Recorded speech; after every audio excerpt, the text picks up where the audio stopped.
Hi friends, ఈరోజు మన problem వచ్చేసి కాచీ థియరం నుంచి ప్రాబ్లం సాల్వ్ చేద్దాం. ఇంతకుముందు వీడియోలో దాని ఫార్ములాస్ ఎలా సాల్వ్ చేయాలో స్టెప్స్ చెప్పాను. ఇప్పుడు దాని మీద ఒక ప్రాబ్లం చూద్దాం. Evaluate integration z² + 4/z - 3 dz where circle C is z = 5 and b z = 2. అసలు z = 5 అంటే ఏంటి, z = 2 అంటే ఏంటిదో అని డౌట్ రావచ్చు. సర్కిల్ అంటే ఫస్ట్ z = 5 అంటే √(x² + y² = 5.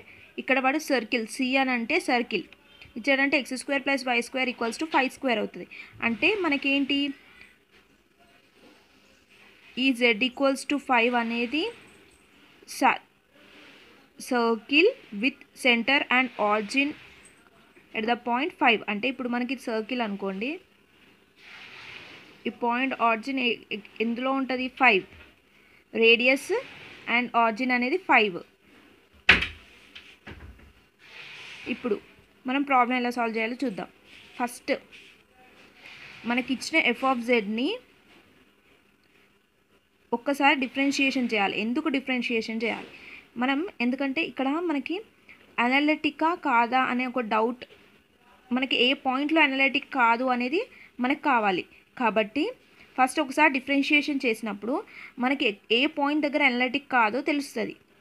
ఆ అనలిటిక్ కాదనే పాయింట్ ఈ సర్కిల్ రేడియస్కి, అంటే ఈ లోపల ఆ ఫంక్షన్ అనేది ఈ లోపల ఉంటుందా బయట ఉంటుందా, లయింగ్ ఇన్సైడ్, ఆ పాయింట్ అనేది ఇన్సైడ్ సర్కిల్లో లై అవుతుందా అవుట్ సైడ్లో లై అవుతుందా చూసుకోవాలి. ఇన్సైడ్ అని అనుకోండి మనకు ఒక సపరేట్ ఫార్ములా ఉంటుంది, అవుట్ సైడ్ అనుకోండి సపరేట్ ఫార్ములా ఉంటుంది. ఫస్ట్ చూద్దాం మనం. ఫస్ట్ మనకి ఏంటి, z = 5 కదా ఫస్ట్కి, అంటే దీని రేడియస్, దీని పాయింట్ అనేది 5. ఇప్పుడు ఫస్ట్ f(z) ఏంటి, z² + 4/z - 3. దీనికి ఫస్ట్ నేను చెప్పాను డిఫరెన్షియేషన్ చేయాలి. సో డిఫరెన్షియేషన్ చేద్దాం. ఏమవుతుంది, డిఫరెన్షియేషన్ ఆఫ్ u/v ఫార్ములా ఏంటి, v × v. ఇప్పుడు ఇది u, ఇది v. v × d/dx of u అంటే 2z minus u × d/dx of v అంటే x² + 4 × 1/v² అంటే z - 3 హోల్ స్క్వేర్. ఇప్పుడు ఇది ఏమవుతుంది, 2z² - 6z - z² - 4/z - 3 whole square. ఇదేమవుతుంది మనకి, z² - 6z - 4/z - 3 whole square. ఇప్పుడు చూడండి, ఒకసారి డిఫరెన్షియేషన్ నేను చేశాక ఇక్కడ ఫంక్షన్ ఈజ్ అనలైటిక్ ఎక్సెప్ట్, ఇప్పుడు ఈ ఫంక్షన్ అనేది అనలైటికే కానీ ఎక్కడ కాదు, z = 3 పెడితే మనకి ఏమవుతుంది, ఫంక్షన్ వాల్యూ ఇన్ఫినిటీ అవుతుంది. ఇన్ఫినిటీ అవుతే ఏంటి, అది అనలైటిక్ కాదని అర్థం కదా. So function is analytic except 3, z = 3. f(z) does not exist for z = 3. z = 3 ఉన్నప్పుడు f(z) అనేది ఎగ్జిస్ట్ కాదు, అది ఇన్ఫినిటీ అవుతుంది, అంటే అది అనలైటిక్ కాదు. f(z) is analytic everywhere except z = 3. 3 is lying inside the given circle. Next నేను పాయింట్ ఏం చెప్పాను, ఆ సర్కిల్ లోపల లై అవుతుందా బయట లై అవుతుందో చూసుకోవాలని చెప్పాను. ఇప్పుడు మనకి సర్కిల్ ఇంతకుముందు ఈ క్వశ్చన్లో మనకి సర్కిల్ ఏంటి, ఏ క్వశ్చన్లో z = 5 అంటే 5 పాయింట్ అనేది సర్కిల్లో 5 కదా.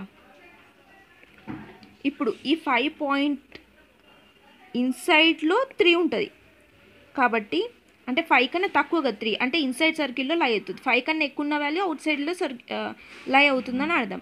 కాబట్టి z = 3 is analytic everywhere except z = 3.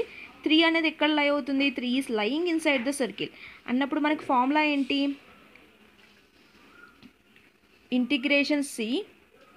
Formula ఏంటి, integration C f(z/z -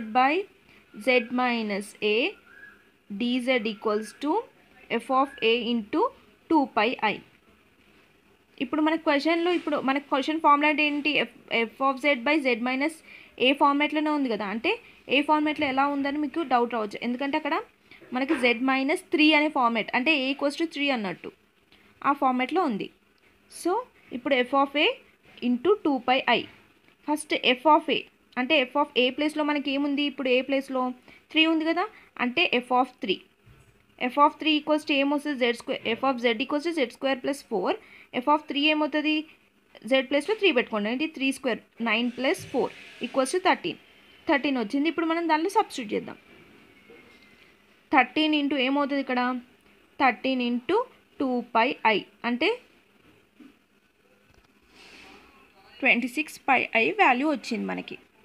next B question ఏంటి, z ఈక్వల్స్ టు 2 అంటే సర్కిల్ అంటే పాయింట్ 2 అన్నట్టు, 2 కన్నా లోపల ఇన్సైడ్ పాయింట్ లై అయితే మనకి ఈ ఫార్ములాతో సాల్వ్ చేయాలి, అవుట్ సైడ్ అయితే చేయొద్దు.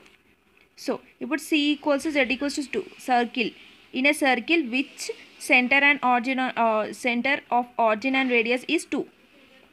ఎలా నేను చెప్పాను కదా, x² + y² = 2² అవుతుంది. అంటే ఈ సర్కిల్ ఆరిజిన్ ఏంటి మనకి 2 వచ్చింది. ఇప్పుడు చూడండి ఈ క్వశ్చన్లో, అంటే ఈ క్వశ్చన్లో మనకి ఏమొచ్చింది, పాయింట్ z ఈక్వల్స్ టు 3 వచ్చిందా. ఈ 3 అనేది లైస్ అవుట్ సైడ్ ద సర్కిల్. ఇప్పుడు ఇక్కడ సర్కిల్ మనకి 2 ఇచ్చాడు, కానీ ఈ 2 కన్నా అవుట్ సైడ్లో లై అవుతుంది 3 అనేది. కాబట్టి బై కాచి థీరం ఏంటి, integration of z² + 4/z - 3 dz = 0 అన్నట్టు. అదే ఒకవేళ ఇక్కడ ఈ రేడియస్ కన్నా ఇక్కడ ఇచ్చిన పాయింట్, ఈ పాయింట్ కన్నా ఇక్కడ పాయింట్ లో అయిందనుకో, అంటే ఈ లైట్స్ ఇన్సైడ్ ద సర్కిల్ అన్నప్పుడు ఈ ఫార్ములా యూస్ చేసి చేయాలి. ఎప్పుడైనా గుర్తుపెట్టుకోండి, మనకి ఇచ్చిన ఫంక్షన్లో అనలిటిక్ కాని పాయింట్ మనం ఫైండ్ చేయాలి. ఫైండ్ చేశాక ఇక్కడ ఇచ్చిన మనకి పాయింట్స్ అంటే సర్కిల్స్ ఇస్తాడు, 2 సర్కిల్స్ ఇచ్చాడు. ఆ సర్కిల్లో లై ఇన్సైడ్ లై అవుతుందా, పాయింట్ అవుట్ సైడ్ లై అవుతుందా. ఇన్సైడ్ లై అవుతే ఒక ఫార్ములా, అవుట్ సైడ్ లై అయితే ఇంకో ఫార్ములా, ఇలా సాల్వ్ చేయాలి.